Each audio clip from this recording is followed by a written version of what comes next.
Yeah, so we'll have small agenda. We have introduction of group leaders. We have introduction of speaker, and then we'll have a question answer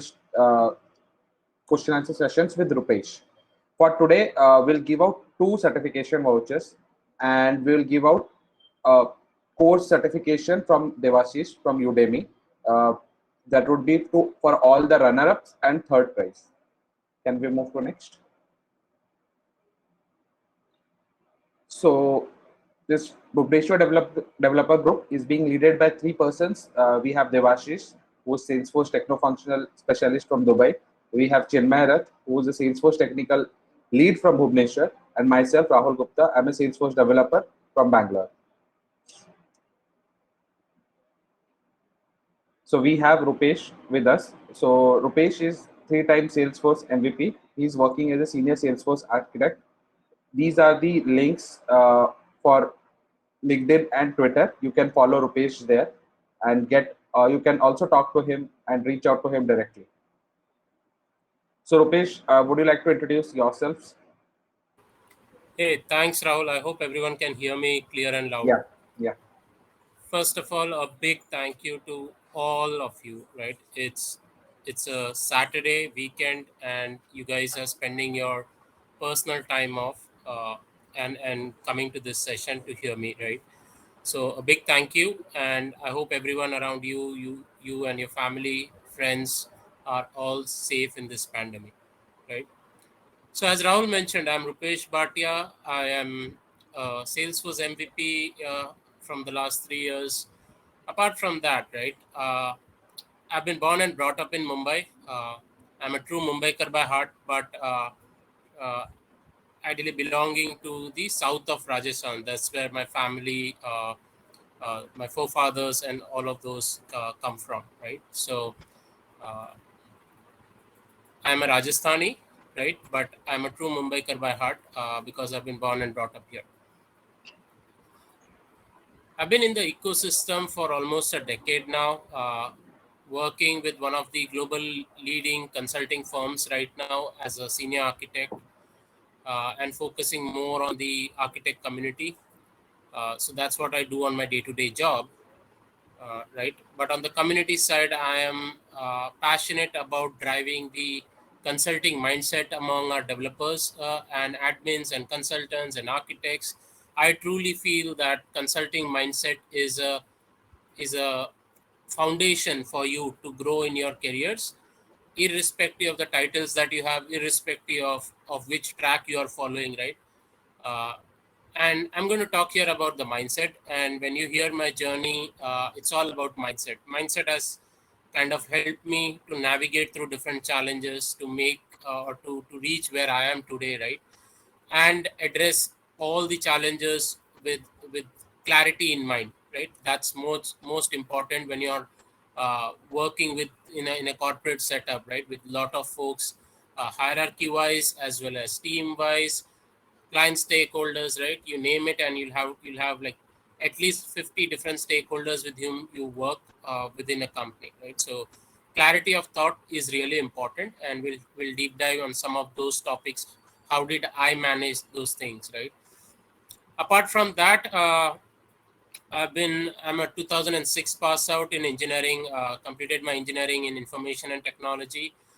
Since then, I've been working, so it's been almost 15 plus years.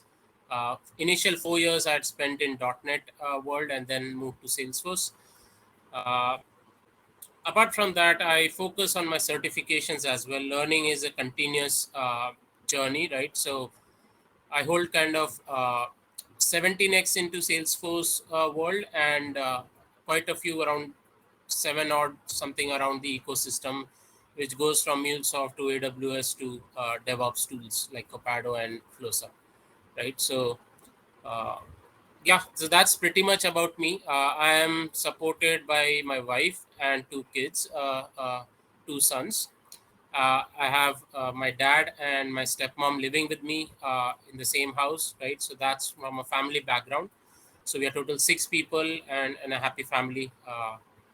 So that's pretty much about me. And Rahul, yeah. over to you. Rupesh. So Yeah, we'll have a question answer pattern, and we will have also questions from audience. So people willing to ask your questions, please put in Q&A or general. We'll be picking up questions from there as well. So Rupesh, the first question that we have is, tell us about your journey from a Salesforce developer to a Salesforce MVP. How did this whole what was your whole journey like? So my journey was kind of isolated. I was living in my own cocoon uh, right from 2010. I would say 2006 onwards. Right. I was never an extrovert guy. I was very much shy, introvert, and it all I would give credit to the way I was brought up, right? From the community where I come from, it's a barbers community. Education was not given its due importance. I was probably the first person who kind of went for an IT engineering degree, right? I've never seen anyone graduating from colleges. I've never seen someone completing school as well, like completing the 10th standard and doing something with their careers in a non-barber kind of a setup, right? So the way I was brought up, right, and specifically if anyone is from Rajasthan, right, they would understand the culture of being a typical Marwadi, right? You're not allowed to talk to girls, you're not allowed to hang out, right? So I came from a very reserved and a very narrow-minded community, and that kind of reflect initially when I started with my corporate world, right? So when I did my first job, I was still trying to learn what are the trades and the tricks of working in a professional environment would be, right? It was all new to me. In fact, the engineering itself was totally new to me. I have I have traveled like almost daily 4 to 5 hours to just to attend my engineering college. So if anybody is aware of Mumbai landscape, I stay in a place called Vasai, which is the western suburbs, and my college was in somewhere in Dombivli near Kalyan. Or anybody have heard about Thane in that region, right? So it took me almost 2.5 uh, hours for traveling one way, right? And so, in a nutshell, right, everything was new to me. I kind of navigated through all of those challenges and uh, tried to establish myself in this corporate world, right? Salesforce happened to me in 2010. It's an interesting story, right? I was a .NET developer, kind of moving into a team lead kind of a role in the small startups that I was working with. I would not call them as startups as well. Those were like small companies who were trying to establish themselves. They didn't had any product kind of vision. They were still doing services business along with event management as a side business, right? So it was not really a startup, but yeah, the size of the company was like 50 employees or 10 employees in my initial days. From there, when I joined this company called Hexaware in 2010, they actually got me to on their payroll, saying that we will make you or train you into a PeopleSoft professional, right? And for me, at that point in time, I just wanted to break away my image or from being a .NET guy to something in the ERP space. That is what I wanted. I wanted to learn ERP, and I thought PeopleSoft is there. It's a very popular ERP out there. I should take this opportunity, and I had to sign a 2-year bond with that company. I was all up for it. Interesting fact, again, the bond had to be signed by my father, but since my father is a barber, he didn't had any income proof, so I had to request my friend's dad to sign up that bond for me, right? And again, my friend's dad was really kind. He was from a he was a salaried professional himself, but he took that risk or bet on me to sign up that bond, right? After 1 month of training on PeopleSoft, right, when they assigned me the first project, something didn't seem right to me, right? The role and the responsibility for me as a PeopleSoft developer on that company was to just upload an Excel file using the PeopleSoft application, which was developed by someone else. And I was like, I have done lot of things in the .NET world. I've learned coding from scratch. I have developed websites on .NET, ASP.NET, and I kind of helped the companies move from VB.NET to ASP.NET during those times, right? So, and as I said, the company was into event management, so I have went to large international exhibitions and done all kind of background work like setting up network stations for the registration events, scanning badges of people who are entering the event or attending the exhibitions, setting up the web forms for exhibitors on what kind of floor plan they would have, what kind of booth setup they want to have, how many chairs, how many lights they will have in their booth, right? All those kind of business requirements we used to deliver using this .NET solutions, right? And on the day of the event, right, 15 days before the event, I used to be there along with my larger team to set up the whole infrastructure or the network setup, so that on the day of the registration, when the event is closed, people can come in, they can just give their IDs and take away their exhibition batches, right? So that the next 4 days they can access any part of the exhibition without any issues. So all of that was really raw kind of an experience for me.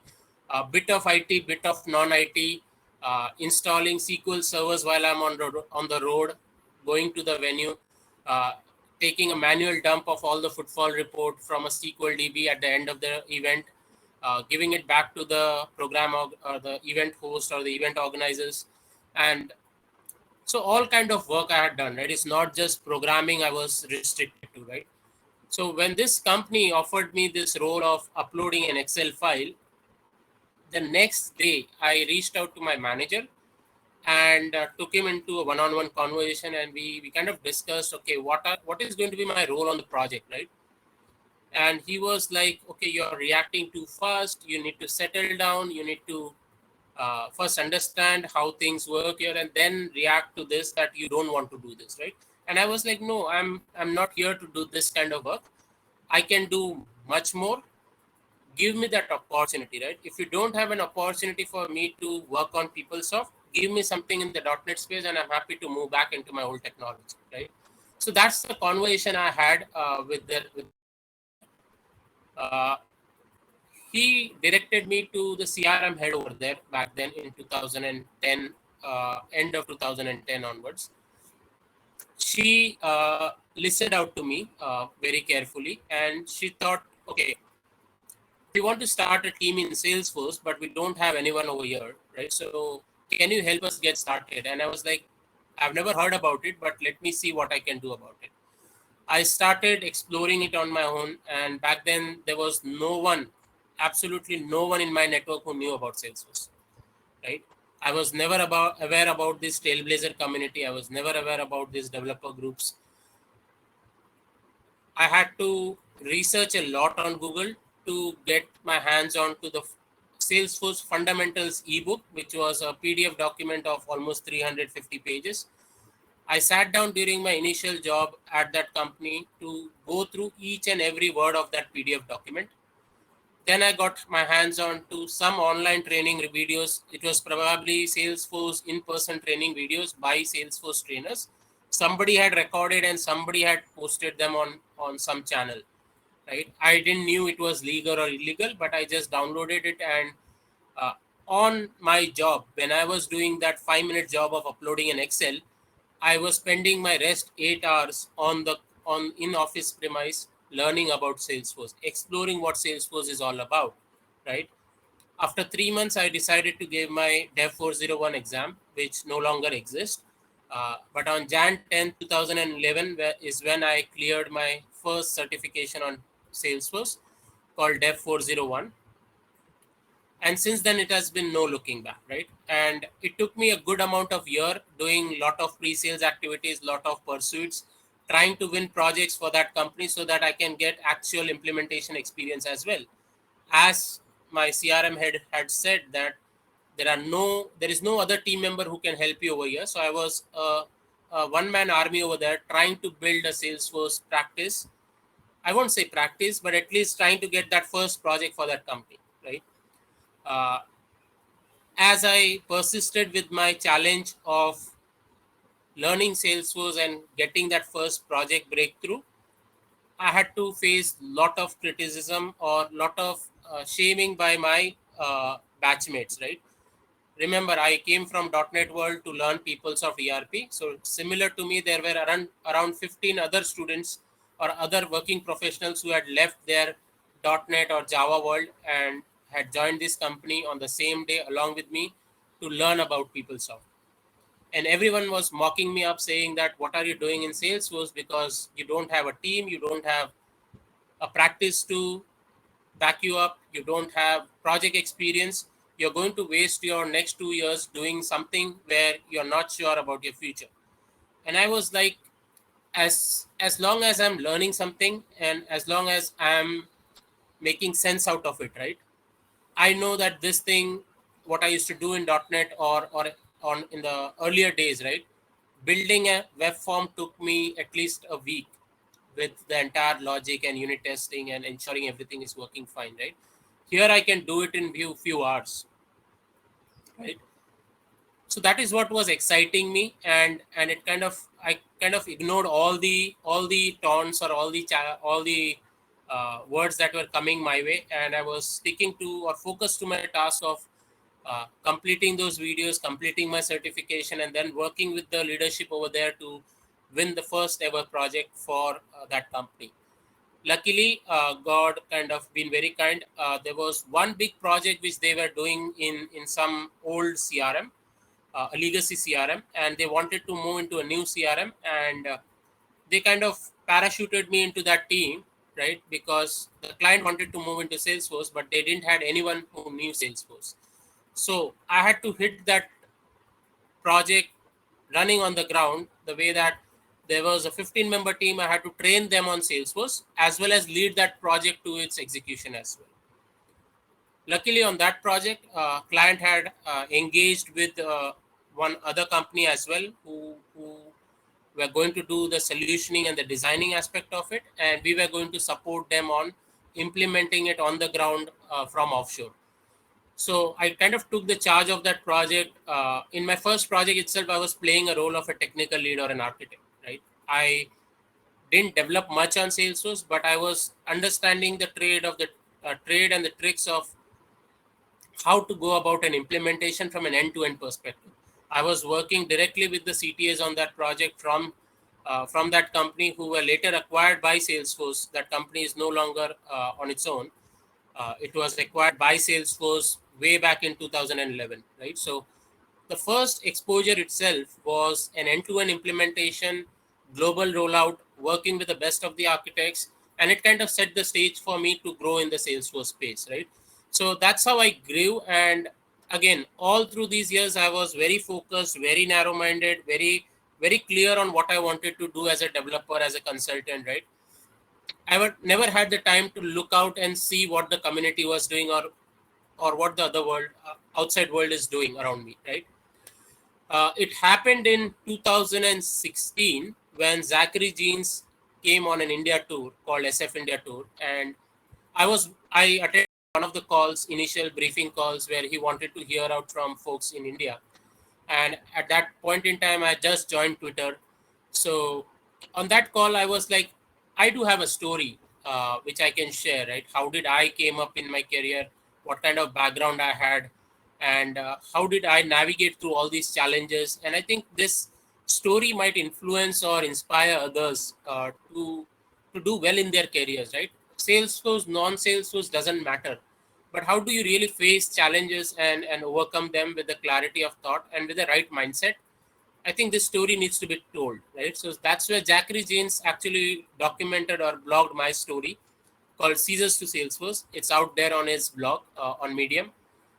You guys can take a look at it later on. But what it tells is primarily that coming from a barber community, living in a small chawl in Mumbai, in a 10 by 10 room, uh, with the entire family looking up to me to do well in my academics and secure a career in the world of IT, and then take care of them financially. I think it it was a story to be told, and it got traction actually by the Salesforce developer relations team called me up saying that this story really is inspiring and it needs to be told to the world. So then I got in touch with Kiran and Shashank back then, right, who was leading the developer relations team in India.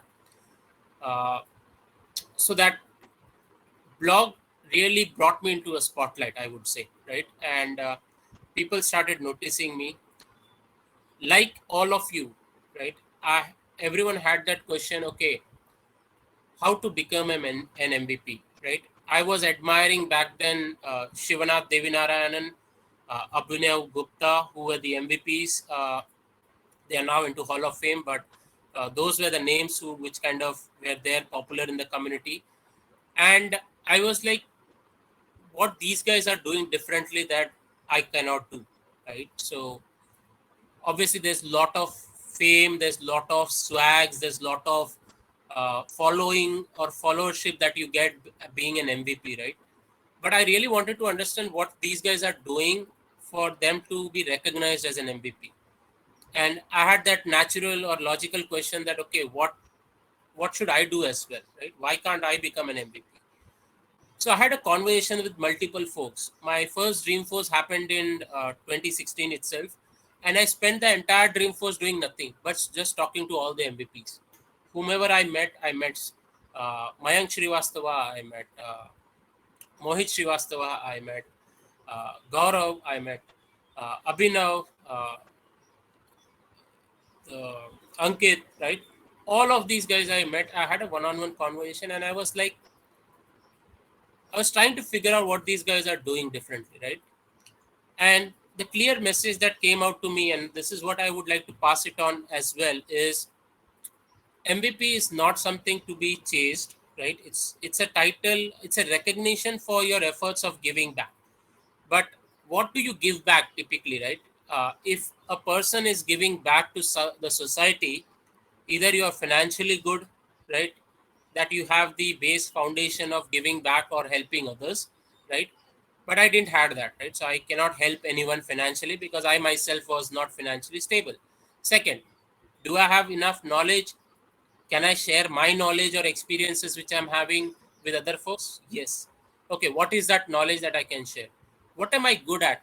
Because programming, coding, solving problems, or implementing a solution, everybody is doing. And I could see a lot of people out there were writing blogs back then on how to achieve a functionality or how to write a piece of code and do the magic, right, with code. And I was never interested at that because I am a developer at heart, but for me, what excited me always was what change I'm bringing into my end users. What is the business impact of that change which I'm developing for, right? I always wanted to look at the other side, understand what the other person, how this application is will be used by whom, which are those users, and what are they thinking about this solution, right? That is what mattered to me, and that is what I think I was different from others what they were doing. So I sat down, reflected on myself, and I came up with the concept of D2C, which we call it as developer to consultant.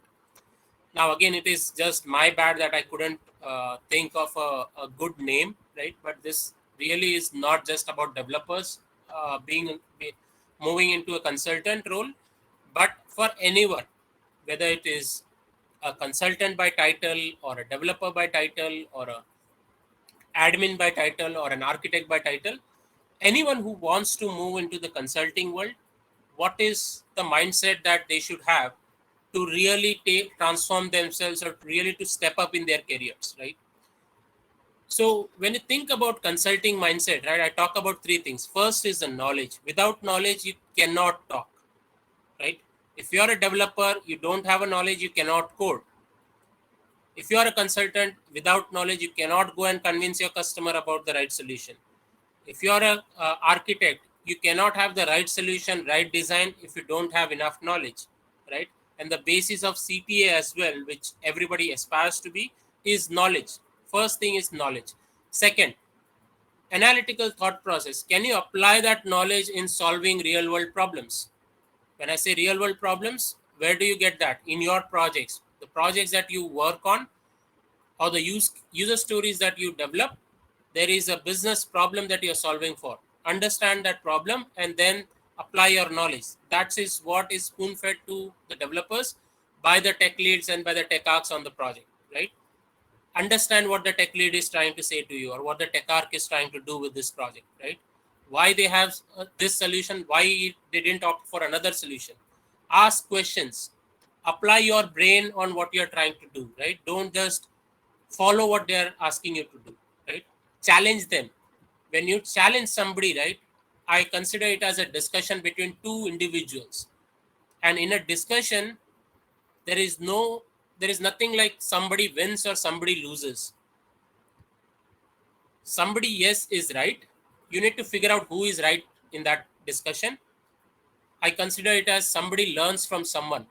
Person who is right with the right kind of analysis, backed up by the right amount of data, facts, documentation, that person is right, and the other person learns from that person.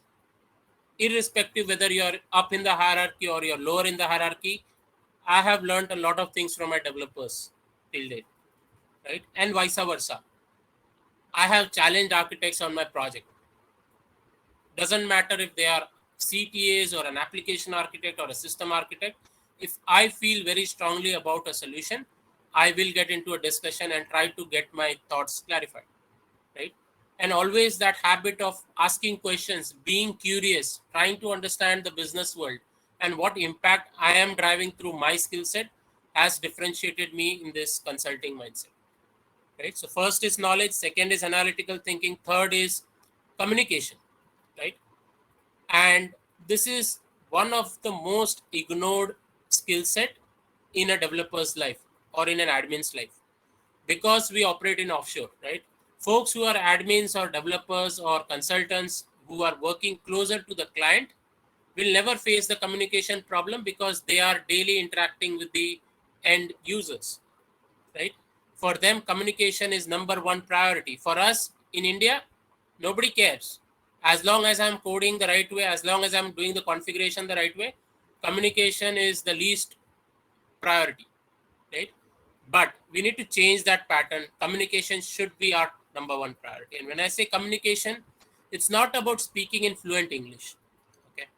It's about expressing yourself in a more clear and a concise way so that person who is listening to you, whether it is over a phone call or whether it is over an email, the other person, your audience, understands what you're trying to say, right? If you are ambiguous in your statements, try to understand how you can simplify that statement so that the other person understands you. It's not about using the buzzwords. It's not about speaking in accent, right? I'm not a good communicator just because I have an English or an US accent or an European accent. No. I am not a bad communicator because I have a South Indian or a North Indian slang in my language. No. As long as someone can talk in plain English, which the other person can understand, your job of communication is done, right? So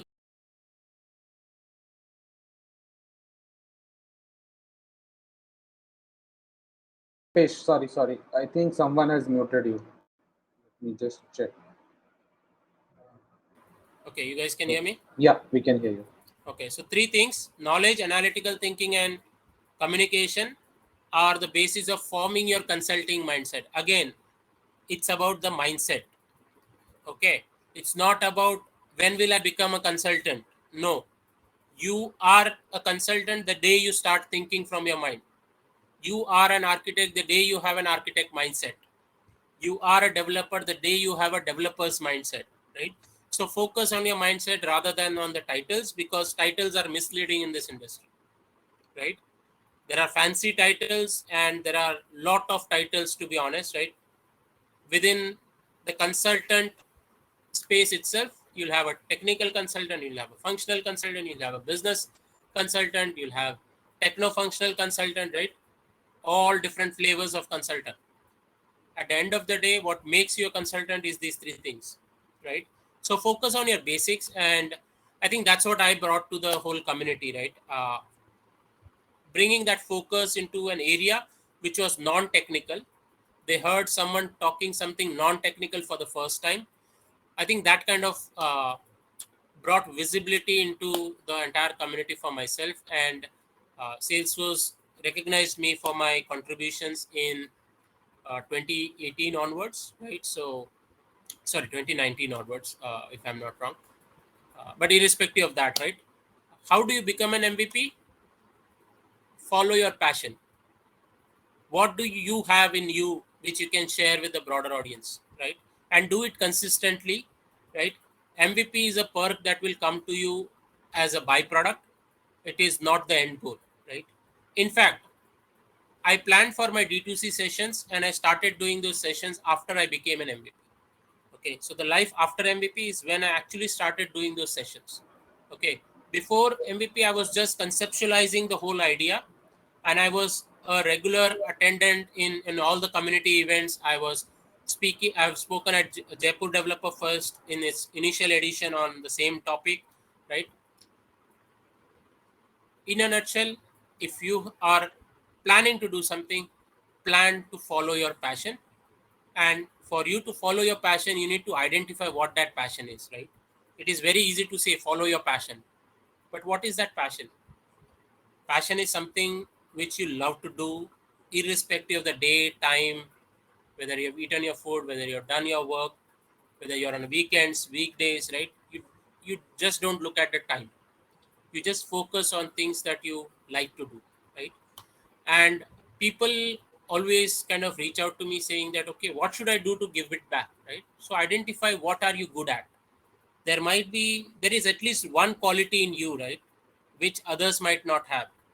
It might be writing amazing blogs. It might be doing hands-on exercises on your personal developer or and presenting that as a solution on all of these forums, right? Or it might be you are good at let's say designing solutions, right? Come and talk about designing solutions. What goes in your mind when you're trying to think of a solution?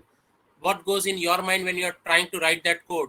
You have best practices in your mind, right? You don't look for best practices, read in the portal and then go and do your coding, right? No, you have that skill set. You need to identify that and come up with a proper plan on how will you give it back to the larger community, right? I think that is what helped me to move from in my journey to be recognized as an MVP. And as long as you're following your passion, you're doing something without any intention of getting recognized for the broader audience, I think these titles of MVPs or champions, right? All these will come by.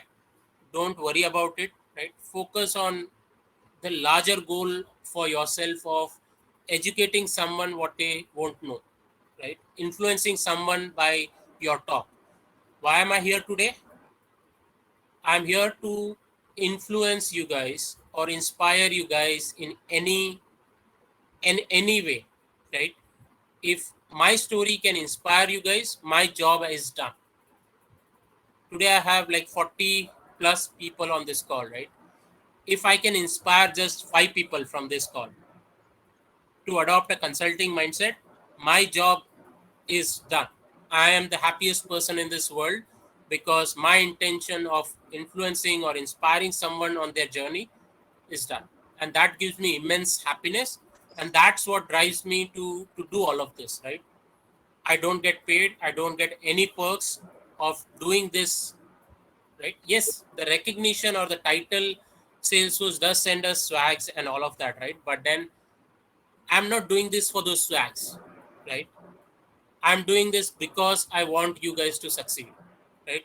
And I'm here to take your queries and address them so that you have that clarity in your mind so that you can focus on your careers and how to take it to the next level.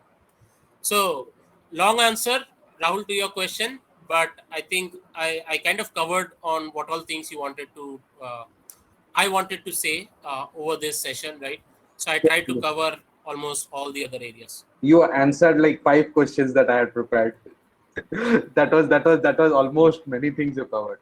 But Yeah. but you told about certifications, right? You had 17 certifications from Salesforce, 7 certifications outside the Salesforce.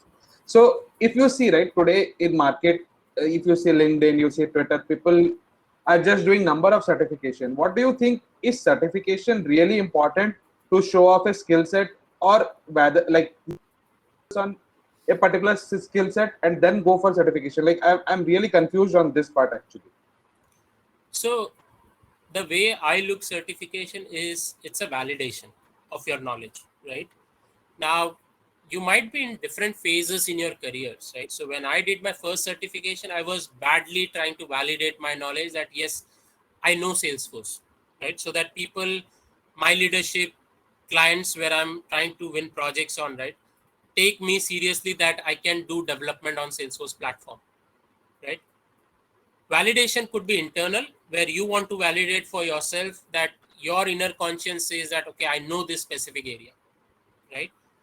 That is internal validation to your own self.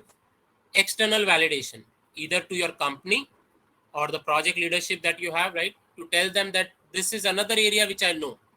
I can do programming, right? I am very good at Apex or LWC, but I know FSC as well, or I know FSL as well, or I know Health Cloud as well, or I know, let's say, CPQ World as well.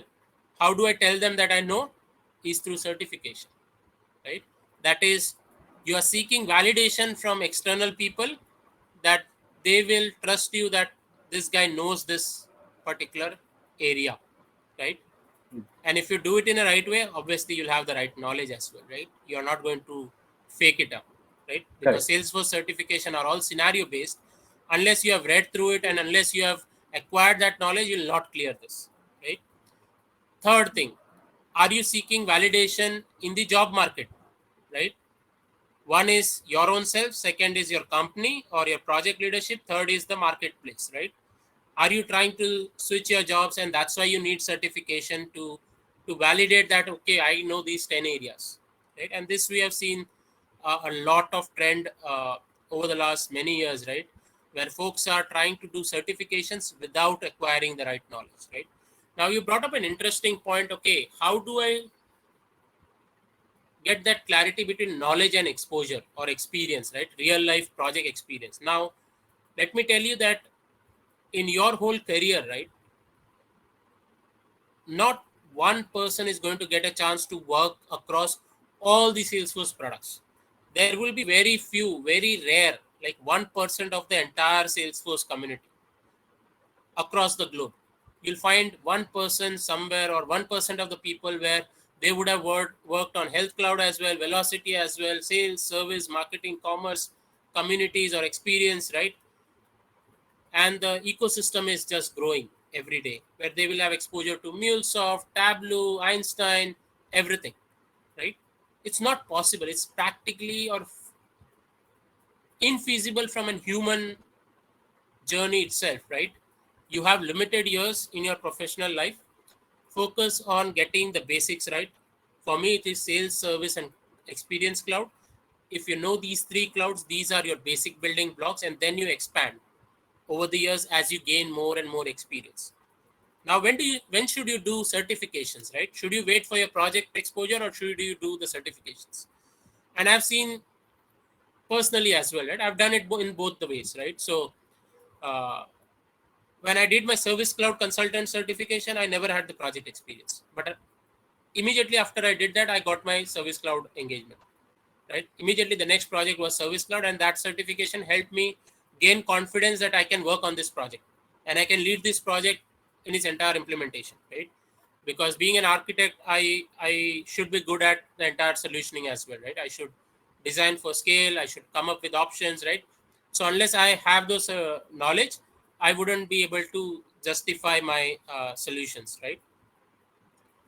Now the reverse is also possible, right? I have done CPQ implementations, but I have not secured a CPQ specialist certificate yet. I have done Heroku implementations, but I have not got the Heroku designer certification yet, right?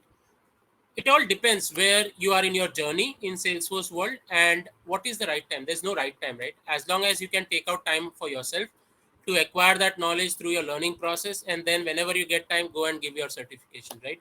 There should never be a pressure that I want to do certification by this deadline, right? And I've seen people like doing 5 certification, 8 certification within a matter of few weeks. We have the legendary Steve Herod, who did 5 certifications in one day. We had Hamza from, I think, from UK. Hamza Habib, if I'm taking his name right. He did 5 certifications in one day, and we were like blown out when we read through their blogs and when we encountered such people, right? But these are legends, right? They have that capacity in their brains to do those things, right? You need to evaluate for yourself whether you're good enough to do all of that, right? Irrespective of those, like whether I'm doing it in 5 days or 5 hours versus 5 weeks, doesn't matter. As long as you have the right knowledge, that is what matters on your project. That is what matters in your discussion with clients.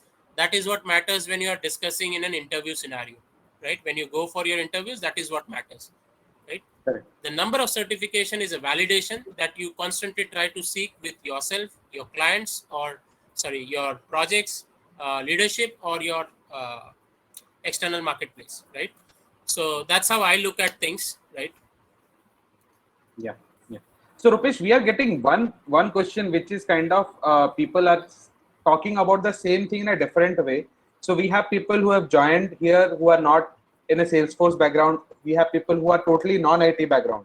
Okay, and we have freshers as well. So everyone, like, they want to get into the Salesforce market. So they're looking for the tips, or they're looking. Some of them has done journey to Salesforce. Some of them have like kind of done trail mixes, but they are not getting that correct way to get into the Salesforce ecosystem.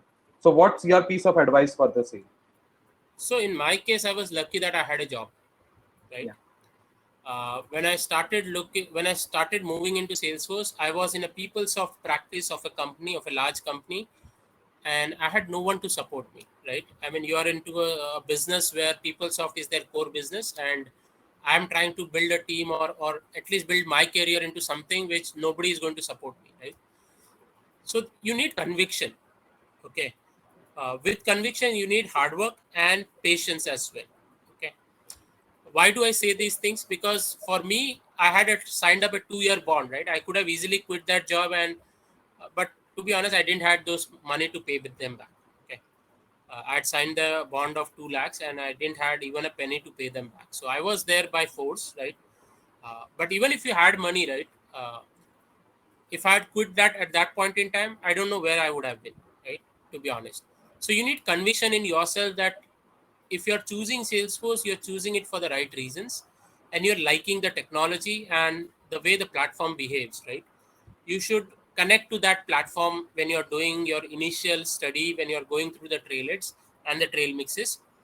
Trail mixes is fine, right? But focus on more on projects or super badges that comes along with it, because that will give you a complete scenario to work on, right?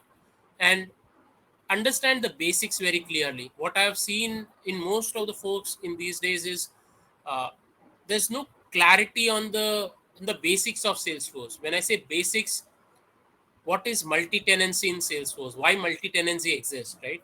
Salesforce as a product, how does it operates? What are governor limits? Why governor limits are so important, right? When you're coding, right? Why governor limits are so important? uh, how the data model works, right? Because in older technologies, you used to have a database where you could write queries, you could write stored procedures, or you could do data driven things through the database access, right? Here it is a bit different. So how does that data model reflect in the Salesforce world? How the relationship works? How the basic security model, the OWD, the role, the profile, permission set, public groups. These days we have restriction rules. In beta mode we have scoping rules, right? How all of these impact the end user. If a person is logging into Salesforce, their profile, their role, their public groups, their sharing rules, Apex based sharing, or criteria based sharing rules, permission set groups, all of these come into effect, and I can see what I can see, I can access what I can access only on basis of these 5 or 6 areas, right? So you need to understand in your mind how this whole thing works, right? As long as you have that clarity in your mind, right, you can crack any interview out there. As long as you have clarity on the MVC pattern which Salesforce follows, model view controller, right? model is your database, view is your front end, C is the business logic or the Apex classes that you write, right? Why do you have test classes? Why do you have to write test classes? Why do you have governor limits or test coverage enforcement when you're trying to deploy things, right? How does the metadata works, right? So you need to get that clarity in your mind where you can talk to any layman. Let's say if you have to explain Salesforce to your mom who doesn't know anything about computers, can you explain them, right? That you can only do that once you have that clarity in your mind. Okay, in a very layman language, if I have to explain multi-tenancy today to anyone, I would give them an example of an hotel. I can do check-in, check-out. I can log into my room using a key. That's what I do when I log in into a Salesforce environment, right? I access the resources like the electricity or the water flow that I'm getting, but those are shared resources. Those are not limited to my room only. Maybe the TV connection, yes, the TV connection is for that one unit where I'm checking in, right? But the water flow, the electricity, these are all the shared resources which the entire hotel unit will have, right? So same way, Salesforce as a server, right, is hosting multiple clients. You're using the platform, you're using the resources of the server in a very shared model, and that is what multi-tenancy is all about, right? But once you get license to that org, there might be specific things for your org which might be enabled, right? And those are like the TVs, or it's a king size bed or a queen size bed or a double bed, right? You define that configuration of what you want to have within your org, right? So I think if you can simplify it for yourself and relate it to anything around you, right? So for me, understanding sales world, sales cloud is no big deal because I am a customer in many other things. I have a phone, I have a SIM card, I go to hotels, I order food, right? The e-commerce world is very new, very very familiar to us because we shop in today's world using Amazon, Flipkart, all of these apps very regularly, right? So reflect from an end user perspective and then try to relate what Salesforce is trying to solve for you. Imagine the products that you are using, imagine Salesforce in on behalf of them, right? How will you solve that problem using Salesforce for the same customer? And you are the customer. Keep that in mind, right? So I think if you can think from that perspective, any interview you can crack. Okay. So obviously you need knowledge, right, to get into Salesforce world. Second is you need that opportunity, right? And opportunity is something which I think all of us struggle to get into. I was lucky because I had signed that bond, and there was this one big project who was trying to move from a old CRM into a Salesforce CRM, right? So I got lucky there. But if you're switching companies or if you're a college pass out, right, just don't give up because there are opportunities. What matters is those 30-minute or 45-minute of your conversation with the interviewer, if you're able to convince them that you have enough knowledge to start working in the Salesforce space, right? And it's my personal observation, right? People don't get through the interviews is because first, they have not understood the basics of security model, basics of the platform, how Salesforce works, and there's not enough conviction in what they are saying, right? Talk with confidence, show your knowledge through your words, right? That's where communication is important, right? How do you express yourself in those 30 minutes or 45 minutes? When I cracked my first interview, I didn't had any experience, right? How did I crack my first ever interview? I didn't came from a technical background. Yes, I had an engineering degree, right? But that doesn't prove that I know everything technically. I just went and told them that I'm fresh out of the college. I'm here to learn. You give me any kind of job, and I'll ensure that I'll prove it to you, right? What have I done for my learning? I would say what all things I've done for my learning, right? And I've seen people claiming that I've done X number of super badges, X number of trail mixes. That's fine.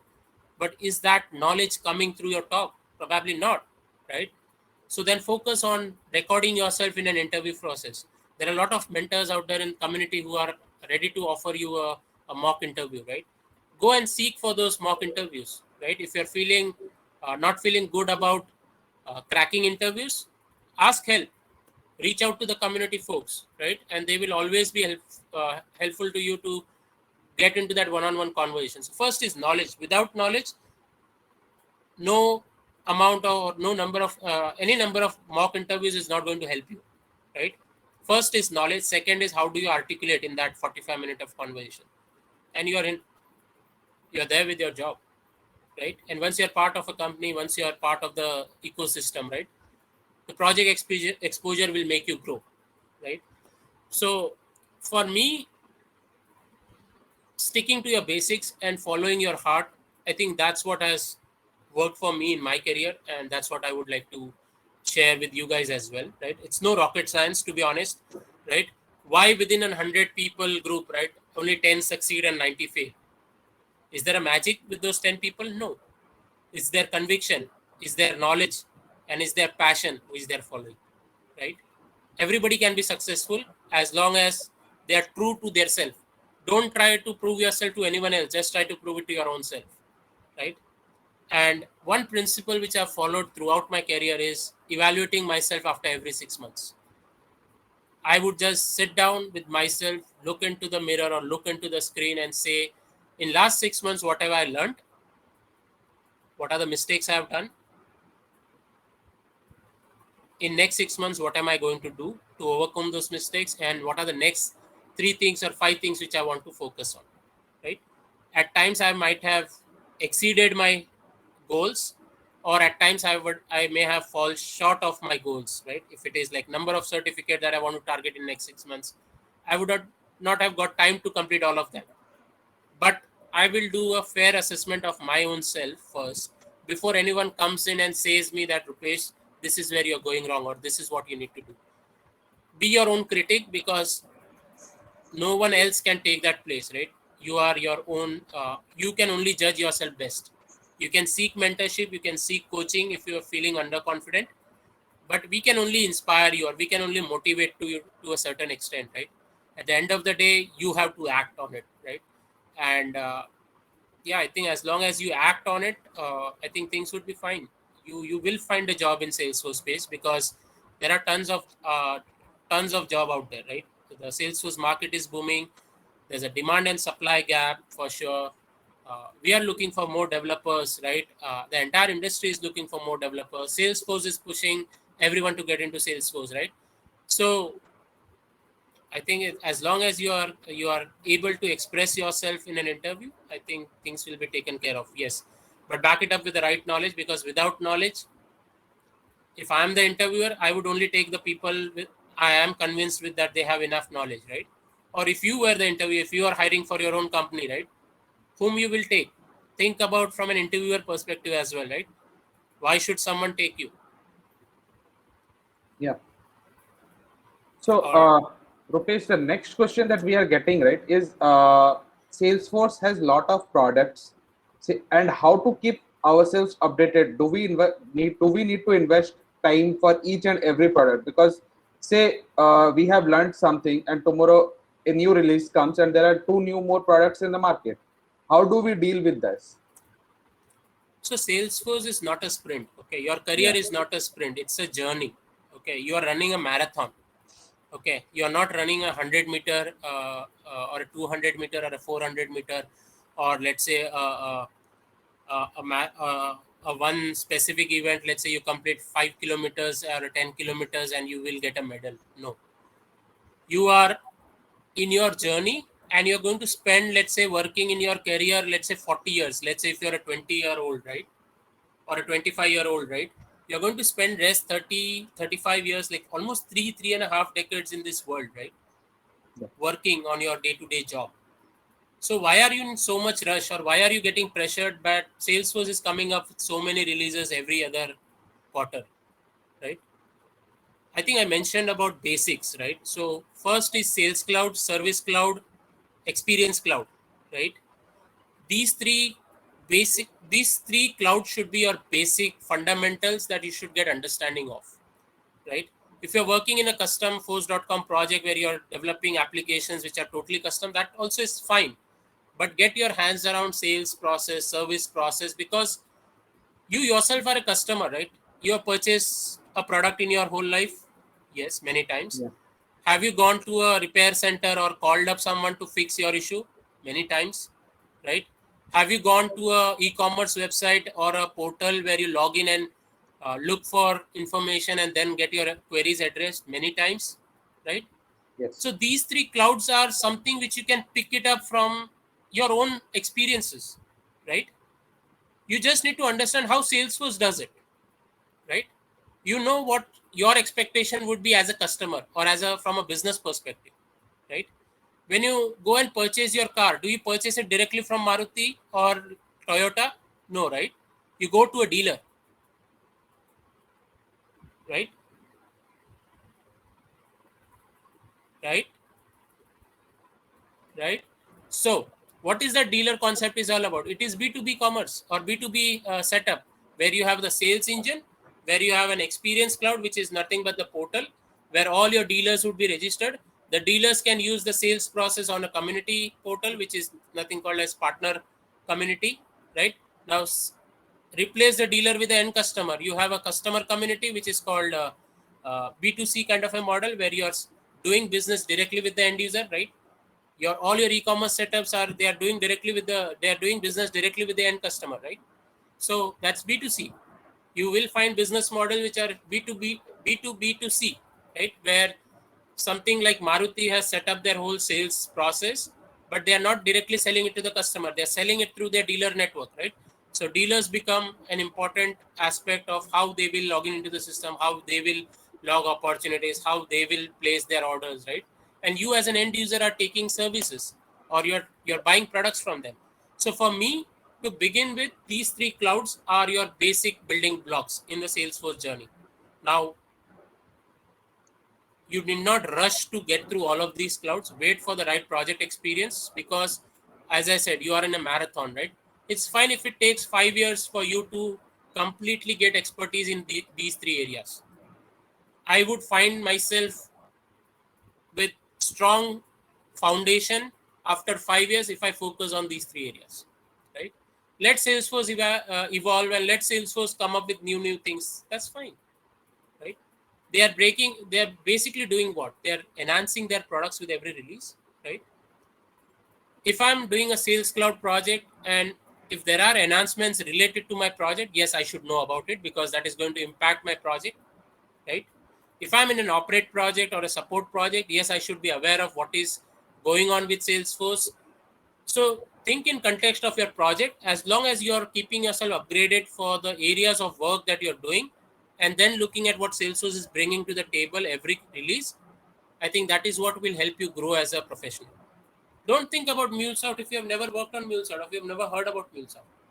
That's totally fine, right? But if you are in an architect's track, right, or if you are as a consultant, if you want to grow in your career, right, let's say after 5 years you have done with these three clouds, now you want to develop your interest in marketing cloud, explore. There are tons of documentation, publicly available documentation, lot of community people who can help you to learn marketing cloud or commerce cloud or Tableau or Einstein, right? Pick and choose your areas where you want to gain expertise on. Yeah. And remember one thing, why are you gaining that expertise for? You should have the right answer for that as well, right? Don't follow the herd because somebody else is doing, that's why I need to do. No. Follow your heart because you want to learn that particular area, because you want to become an expert on that area, and then seek projects around that, right? Because without projects, I have done with certification. I've done marketing cloud email and marketing cloud social certification just for my learning and knowledge. I've never done marketing cloud project. In my entire 10 plus years careers, I've never delivered a marketing cloud. Yes, I have done projects where marketing cloud was in the mix, but have I done the implementation? Probably not, right? So there are certain things which you would like to learn just out of your interest. There are certain things which you would like to learn because the project demands, and there are certain things which you would like to do because you have a goal to achieve, right? Application system architect should be your goals if you want to become an architect. If you want to become a true consultant, try addressing all the consultant level certifications, right? And yeah, as I said, right, it's all about mindset, it's all about clarity of thought. So as long as you are having that, you can explore because Salesforce is now growing like an ocean, right? Yeah. Earlier it was just this much, now it has become this much, right? Yeah. And with Slack's acquisition, with Tableau, right, with MuleSoft coming into the mix, I think it has become an ocean. And Pick and choose your areas and become an expert in at least some basic areas, right? Which you can say, okay, I'm a strong in sales, service, or communities. Or even if you have started with, let's say, marketing, become a deep technical or a functional expert in marketing and then expand on other areas, right? So pick and choose your module which you want to gain expertise on, then try to elaborate more on the adjacent areas. Again, with your project context, with the passion that you have to learn on something, those will be your driving factors in which areas you should focus on. Okay. So, Rupesh, in the interest of time, we'll take next three questions. Okay. Yeah.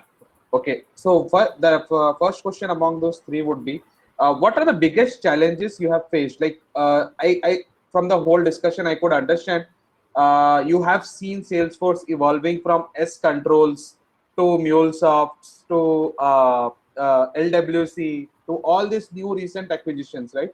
So how what was those challenges you faced in your career? Like it's very difficult to explain, but some of them, yeah, we would love to hear that.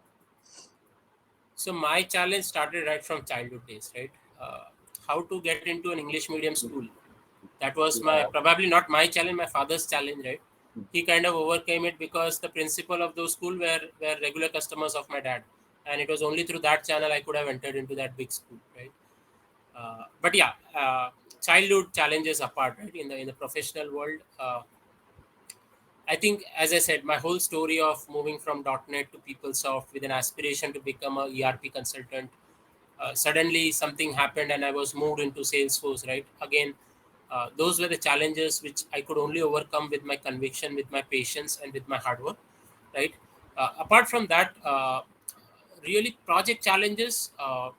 Technically, I have not faced any much because I always rely on Salesforce documentation as my go-to Bible for anything, and obviously there's this community whom you can reach out, right? But I'll narrate you one story which was interesting, right? And this is again not technical, right? But I was working for this mid-sized company in the time frame 2014 to 2016, right? And till 2018, in fact. But this company actually gave me a lot of opportunities to go and directly face the client during the discovery workshops or during the pre-sales life cycle, right? And I was sent on my first ever engagement where I have to drive the whole discovery workshops with the client, right? And obviously now I'm working with a large consulting firm, right, where they have a lot of presence at onshore as well. But the company where I was working earlier, they didn't had that much onshore presence. So I was on my own over there in front of the client, and I had to basically come up with a whole schedule of the workshops and drive those workshops from the scratch, right? And I didn't had much idea about how to face the customer, how to face the stakeholders. And remember, I was born and brought up in India, right? I didn't had uh, that confidence to go into a remote country and face the client on day one, right? So but then I took baby steps, right? I told myself, like, in X weeks I will need to achieve, or these are my deliverables which I need to come up with, right? uh, how to run the workshop was my biggest challenge, and there was fear, there was nervousness, there was uh, bit of in underconfidence, I would say. But I think as I started my first session with them, I started gaining confidence because uh, when I start talking about Salesforce, I think you guys would have sensed it by now, right? I'm very passionate about Salesforce. I'm passionate about driving that impact for my end customers. And the more stories I would hear from them, it made me more confident of telling my story as well in terms of what solutions I'm proposing, what are the different options. And through that whole process, right, I kind of figured out myself that there are many areas which I don't know, right, when you're interacting with the customer. So situational awareness is something which I've learned on the job, right? If customer is expecting you as an expert on Salesforce, each and everything, and I think that's holds true for an MVP as well, right? When you say that you are an MVP, people will start expecting that you know entire Salesforce end to end, A to Z, right? But that's not true, right? We are just like you, just like any other consultant or an architect or a developer, right? We have our own limitations. We don't know many of the products out there, right? But how do you handle customer queries when they ask you something which you don't know, right? That is something which I have learned on the job, right? How do you say no to a customer if they are not really following how Salesforce works, right? So one of my challenge was how to explain my customer how the security model works, because they have not heard about organization by default. They don't know what role hierarchy is, they don't know what profile is, they don't know what permission set is. How do I make them understand that this is how Salesforce would work, right? And I didn't had any prior experience on how to explain them, right? So I had to kind of learn it on the job. I had to kind of work beyond my normal working hours and develop POCs at night and be ready for the next day to give them an actual live demo so that they can see and understand what I'm trying to say them, right? I have to log in as different personas. I have to explain them that this is how Salesforce works. This is the standard capability versus this is what you can customize, right? And then hear more from them, right? Because they know their business in and out, right?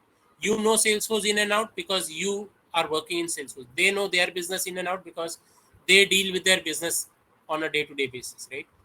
So in your customer interactions, don't try to be a business expert. Let them handle that part. Just listen what they are saying, right? But when it comes to Salesforce, don't let them to be your expert. Don't let them define your solutions, because you are the expert in the room, right? So you have to drive those conversations and tell them that these are the options and this is what you recommend and why do you recommend, right?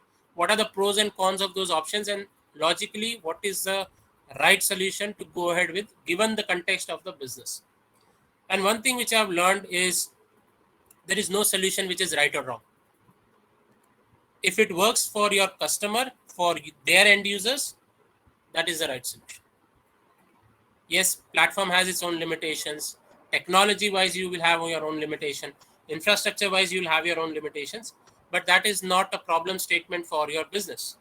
Your business requires a solution which will work for their end users, whether it's sales, service, customers, direct end customers, or direct partners, right? Doesn't matter. They need a working solution, right? So there's no solution right or wrong. The solution which works for your client is right, right? And yes, you as an architect or you as a consultant need to define that solution, considering the technology limitations, considering the infrastructure limitations, considering the scalability and all of that, right? Regulation, compliance, security, right? All of those aspects taken into consideration, and then you have to recommend something which will work for them. So I hope that kind of gives you areas where you should. I'm pretty sure once you guys have that opportunity of going on site or even not on site, right? Consider your onshore team members or your project team members as your client, right? I tell this to in every session of mine that don't wait for that on-site opportunity. What do you get in an on-site opportunity is interacting with someone, right? And displaying your skill set as a consultant or as a developer or as an architect, right? Whichever role you're playing. So treat your team member or with the people with whom you are working on your day-to-day basis as your client and deal with them professionally. Be very clear in your communication. Be very clear in your knowledge, what kind of options you're bringing to the table. And don't just take it like chalta hai attitude, right? Because these are our own people. That's why you'll make things happen. Don't take shortcuts with them. Treat them professionally. Treat them as your clients, and I think that would evolve you as a professional, right? And you will be ready when you're ready to fly the next time, right? So I think that's what I would like to share with every one of you, right? Don't wait for those on-site opportunities, because what you will learn at on-site that you can learn pretty much here as well. Not everything, probably the culture gap or the awareness, right? Situational awareness and all of those things you will only get when you're directly in touch with the customer. But at least 60% of the things you can gain from your own peers or own immediate project leads or architects on your project. Yeah. So one another question that we are getting is, right.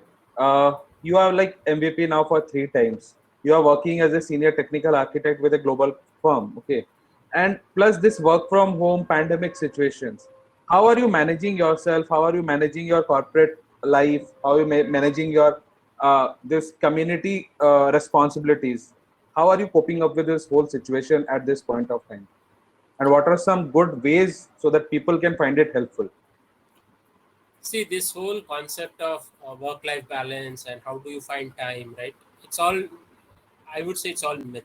Okay, you will find time for yourself if you're passionate about something. If you're passionate about, let's say, hitting the gym or maintaining your body, you will find time.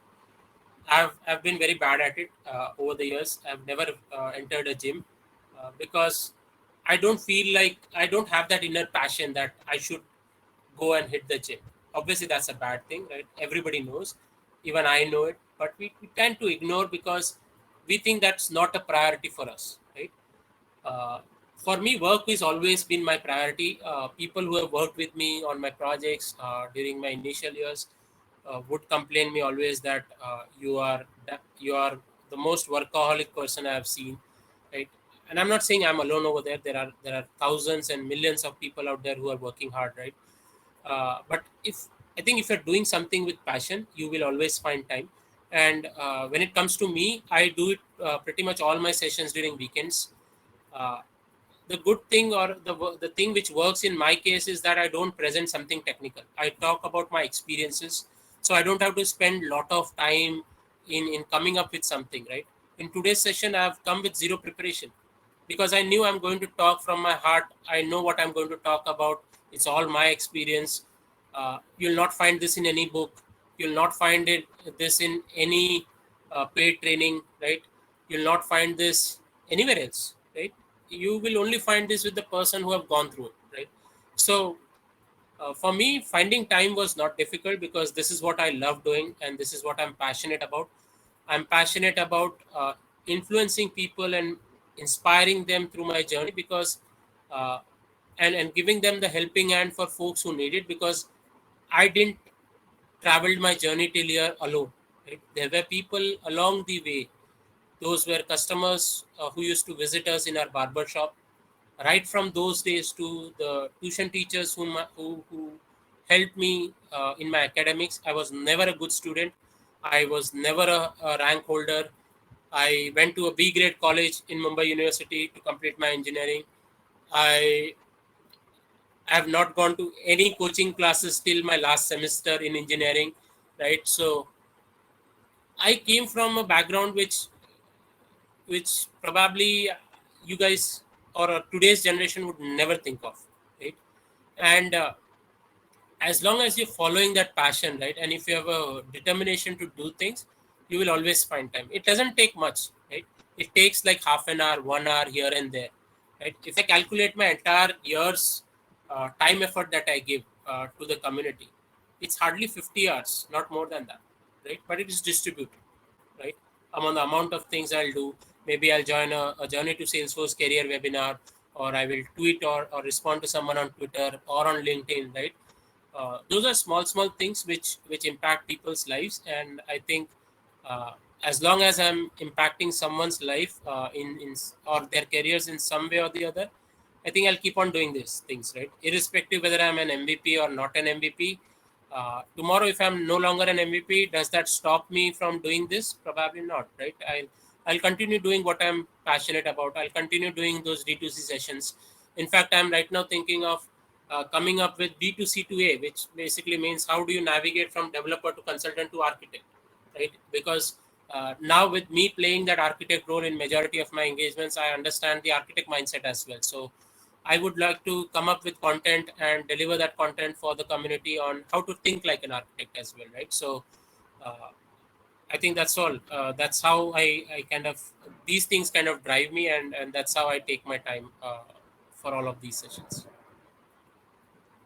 Rupesh, this was really insightful. I personally learned a lot of things today. One last piece of advice you would love to give to all our attendees, and then we will move to Kahoot sessions. So I'll keep it very generic, guys, because for me to give advice to someone, I should know that person, right? I should have that personal connect to really understand. See, it's like asking a someone. It's like asking a consultant come in and give me a solution, right? And a good consultant will always ask questions first before answering something to their clients, because unless you understand the pain point, because customer will only come and tell you the pain point. This is where Yeah. I have a problem area, but they will never tell you what is the root cause of that problem, So as a consultant, you need to first identify the root cause where that problem started off, and then try to solve for that rather than the pain point, right? So in this case also, I would just keep it generic, right? Focus on your knowledge, gain knowledge as much as possible. You can gain. I have gained the maximum knowledge not by going through books, or not by going through trailhead, or not by clearing certification. I have gained my maximum knowledge through observation. That has been my biggest source of knowledge. I observe people around me, my leadership, my clients. In every interaction of mine, you will find me observing things in people. What are people's characteristics? What are human behaviors? And that is what makes me a better consultant, right? So one is knowledge. Gain it from any source that you can gain from, right? Don't. It's not just trailer. It's not just Salesforce. The entire life is all about gaining knowledge, right? Second is applying that knowledge. Third is communication, right? So as long as you focus on these three areas, I think whether it is cracking interviews or getting into Salesforce ecosystem or growing yourself in the Salesforce world, all of these areas will be taken care of if you can focus on these three things, right? Communication, knowledge, and applying that knowledge in the best possible way. So that's my advice, and yeah, I wouldn't say it is advice, but that's my philosophy which I've lived with, and I would like to I would like to see how others get impacted by following this ideology, right? If you have any feedback on this topic, or anything, right, good or bad, I can share my email ID, which is developer2consultant@gmail.com. You guys can reach out to me over there with your queries, with your feedback, good, bad, whatever it is, right?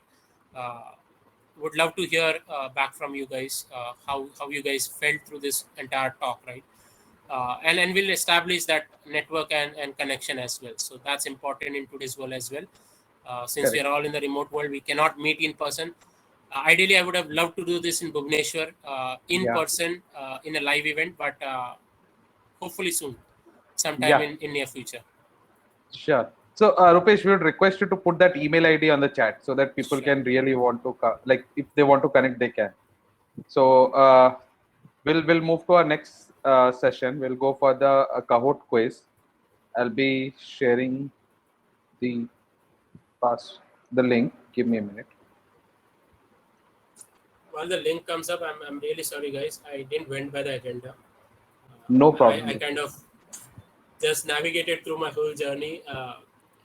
But I That, think the message is sent, that right? was So the yeah. That was the best part. It was like kind of not we went it how we planned, but yeah, it was very good. We could learn very, like, we would not able to extract that much of information that you gave yourself. I'm really confident about it. thank you, guys. So people, we can, I have posted the Kahoot pin in the chat. Please start joining, and the URL would be kahoot.it. You'll be seeing the questions on your mobile screen as well, and you can also see the questions on my screen. We'll wait for 2 minutes and then we'll start. We have around 45 peoples on the call. So yeah.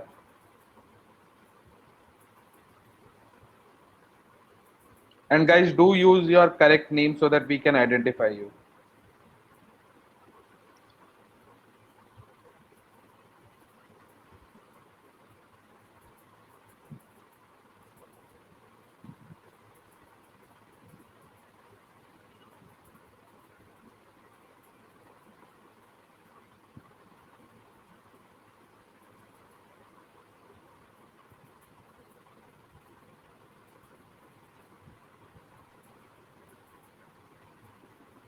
I'll give it 1 minute more.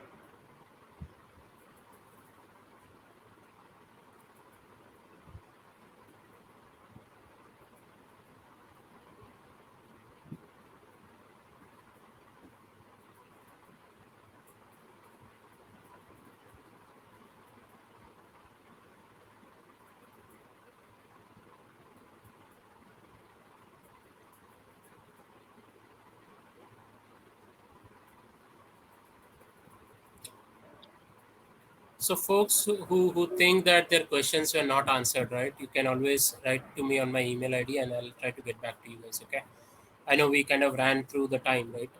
But Yeah, if you think that your question was not answered during the talk, do feel free to reach out to me.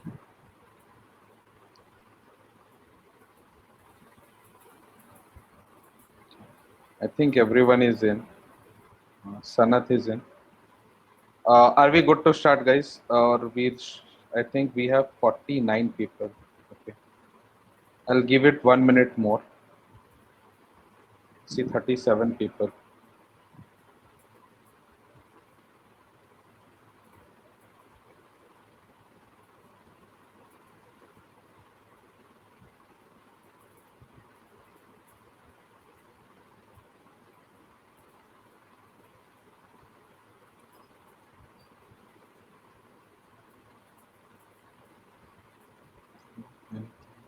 No.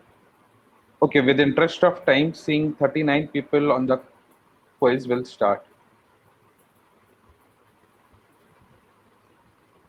So, guys, you will be getting questions on your mobile screen as well.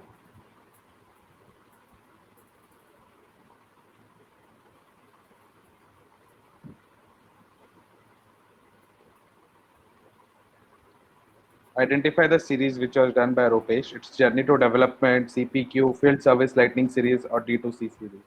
If anyone gets this wrong, this means that you were sleeping during the call. Yeah, totally. Oh, Oh my yeah. goodness. 8 people still think you are doing Journey to Development. No, that's fine. I mean, this is a new term, right? So I Yeah, can understand exactly. where people are coming from. Yeah, But yeah, again, as I said, I was very bad at naming things, right? So I just came up with an acronym yeah. with what I felt, right? But I'll do a good job or I'll probably ask for the community to give me a good name next time for any series that I plan. Okay, so we have Soumyajit leading and Harshal and Rupalika to follow. How many times Rupesh has become MVP?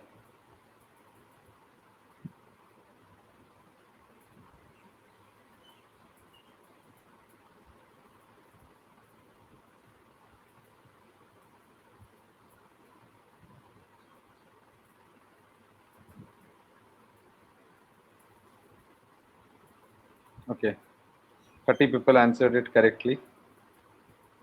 We'll move to next. Okay, we see Harshal at the top. There was a mention of one of the oldest feature of Salesforce. What was it?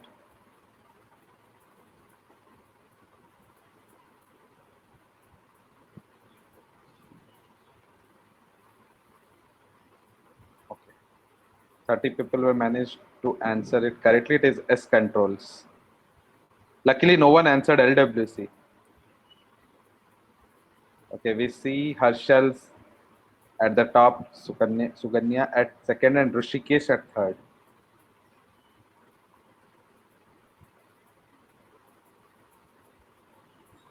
Tenure of MVP is decided by MVP himself.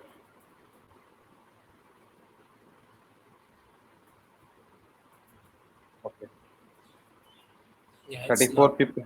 Yeah, Yeah, it's it's not. not. It's Yeah, it's basically an annual renewal by Salesforce. correct. But yeah, as long as you're giving back to the community, I think that's what really matters. So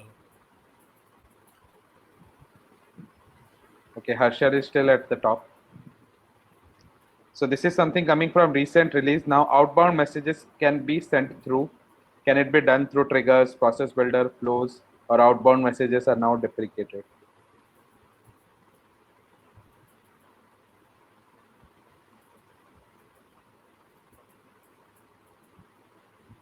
Okay, 28 people did manage to answer it correctly. We should see some changes. Okay, we see Rishikesh coming up, Propalika coming up. Propalika, I'm not going to give you a voucher for sure.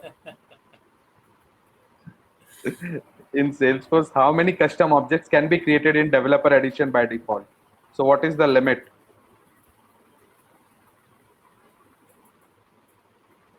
I told you guys, knowledge is important. Yeah.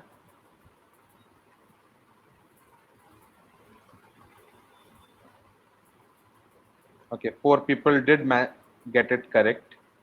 We'll go ahead with the. We'll see the. Okay, Pankaj comes up, Suhas comes up, and Harshal is at 3. Don't worry, guys. I would have also got that wrong. Yeah, it's identify the mascot. So this is one of the newest mascot that we have got. So identify this, whether it's Astro, Bernie, Brandy, or Miriatova. If you are not on social media or any of the social platforms, you Yeah, find it tough. yeah. 14 people were able to answer it. Yes. Great. Okay. Rupalika, you better stop playing. I'm telling you, I'm going to give it to the next person. When is Dreamforce going to begin this year?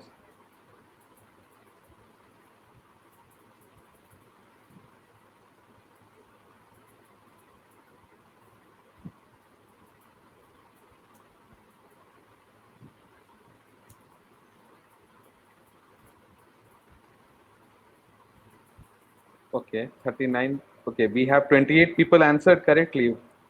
So yes, people who have not registered, please do register. It's like 4 days of fun and lot of learning.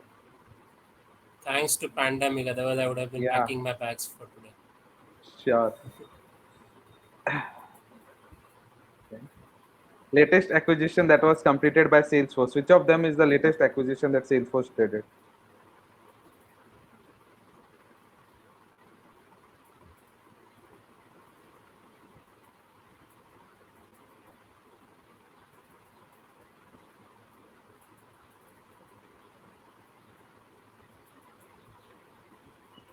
Yeah, 30 people were able to answer that correctly. So Pankaj is at top, Upalika second, and Suhas at third. Last question, guys.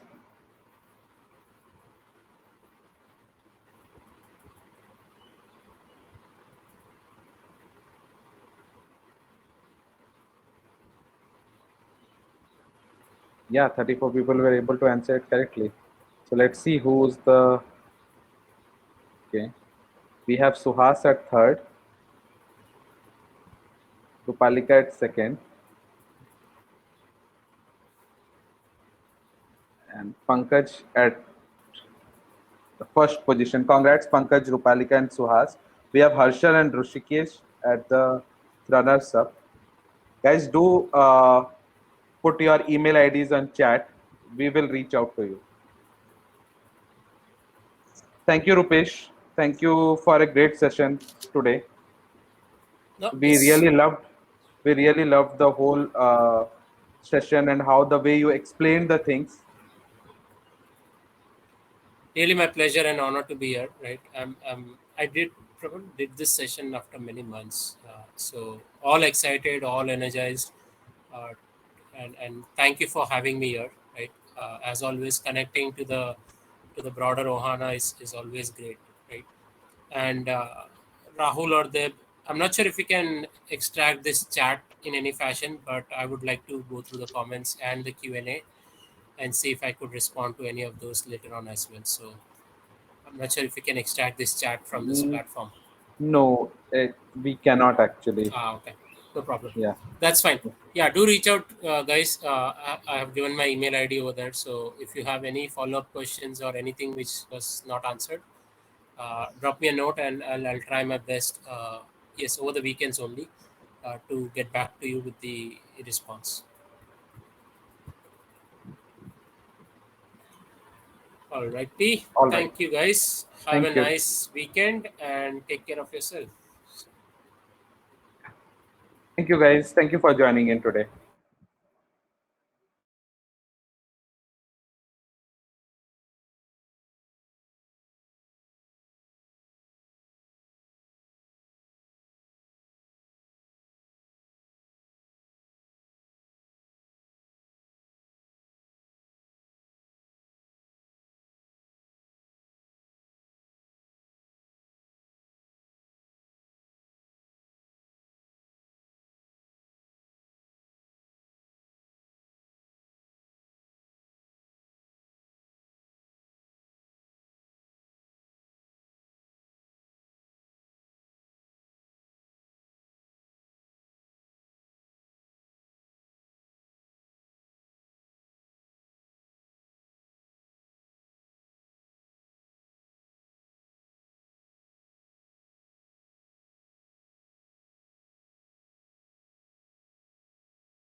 आशीष भाई chat chat देखा जाउछि कि तुमको?